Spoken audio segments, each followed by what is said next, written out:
Hello दोस्तों, स्वागत है आपका टेलीटशन में। दोस्तों, अनुपमा के लेटेस्ट एपिसोड में एक ऐसा ट्विस्ट आया है जो हर किसी को हैरान कर छोड़ रहा है। जब राही को पता चलता है कि अनुपमा उसके सपनों के रास्ते में रुकावट बन गई है तो उसका दिल बुरी तरीके से टूट जाता है। राही जो अपने सपनों को लेकर बहुत सीरियस है, वो सोच भी नहीं सकती थी कि उसकी अपनी फैमिली में ऐसा कोई है जो उसके सपनों को तोड़ने की कोशिश कर रहा है। उसके लिए ये एक इमोशनल झटका होता है जिसे समझना मुश्किल होता है। राही की जिंदगी में एम्बिशंस है, अपने लिए कुछ अलग पहचान बनाने का जुनून है, लेकिन जब उसके सपने अनुपमा के डिसीजन की वजह से रुक जाते हैं तो वो इमोशनल तौर से बुरी तरीके से टूट जाती है। उसके अंदर फ्रस्ट्रेशन बढ़ने लगती है और वो कंफ्यूज रहती है कि अनुपमा ऐसा क्यों कर रही है। अनुपमा जो हमेशा से एक स्ट्रॉन्ग और जिम्मेदार औरत के रूप में नजर आई है, इस बार अपनी मोटिवेशन को लेकर बहुत ज्यादा एम्बिशियस लग रही है। क्या सच में वो राही के सपनों के खिलाफ है या उसके पीछे कोई ऐसी वजह है जो अभी सामने नहीं आई है? ये सवाल अब सबको सोचने पर मजबूर कर देता है।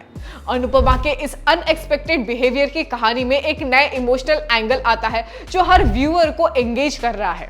राही और अनुपमा के बीच जो मिसअंडरस्टैंडिंग बढ़ रही है वो कहानी को और ज्यादा गहरी बना रही है।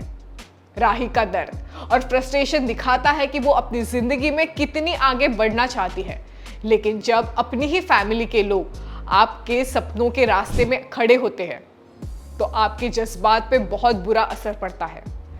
राही के इमोशंस इतने ज्यादा इंटेंस होते हैं कि वो कभी कभी अपने दर्द को कंट्रोल नहीं कर पाती। उसका दिल टूट चुका होता है और वो इस बात को समझने की कोशिश करती है कि अनुपमा ने ऐसा क्यों किया।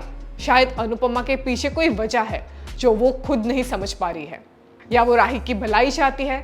लेकिन इस मिसअंडरस्टैंडिंग की वजह से दोनों के बीच दूरी तो आ गई है। दोस्तों, इस बीच अनुपमा अपने फैसले को जस्टिफाई करने की कोशिश करती है। वो सोचती है कि वो राही के लिए अच्छा कर सकती है, चाहे वो उसे दर्द क्यों ना दे। शायद अनुपमा की सोच में अपनी फैमिली को प्रोटेक्ट करने का जज्बा छुपा हुआ है, लेकिन राही इस बात को समझने से इनकार करती है क्योंकि वो अपने सपनों के लिए बहुत ज्यादा सीरियस है। वो अपने सपनों के लिए लड़ना चाहती है। दोनों के बीच मिसअंडरस्टैंडिंग और टेंशन बढ़ने लगती है जो आगे चलकर ड्रामे को और भी ज्यादा गहरा बनाएगी। तो दोस्तों, आपको क्या लगता है? क्या अनुपमा सच में राही के सपनों के रास्ते में एक बाधा डाल रही है, या फिर वो किसी वजह से ऐसा कर रही है जिसका अभी तक सबको पता नहीं है? क्या राही अपने सपनों को पूरा कर पाएगी या फिर उसके अपने रिश्ते को बचाने के लिए कुछ सैक्रिफाइस करना पड़ेगा? ये सब क्वेश्चंस आपके भी दिमाग में चल रहे हैं, मुझे पता है, लेकिन आपको क्या लगता है? क्या करेगी अनुपमा, और अनुपमा ऐसा क्यों कर रही है? वो तो एक माँ है, वो तो राही की भलाई ही चाहेगी। और राही को क्या लगता है कि अनुपमा ऐसा क्यों कर रही है, और आपको क्या लगता है कि वो दोनों ऐसा क्यों कर रहे हैं? जल्दी से मुझे कमेंट करके बताइए और देखते रहिए टेलीटशन।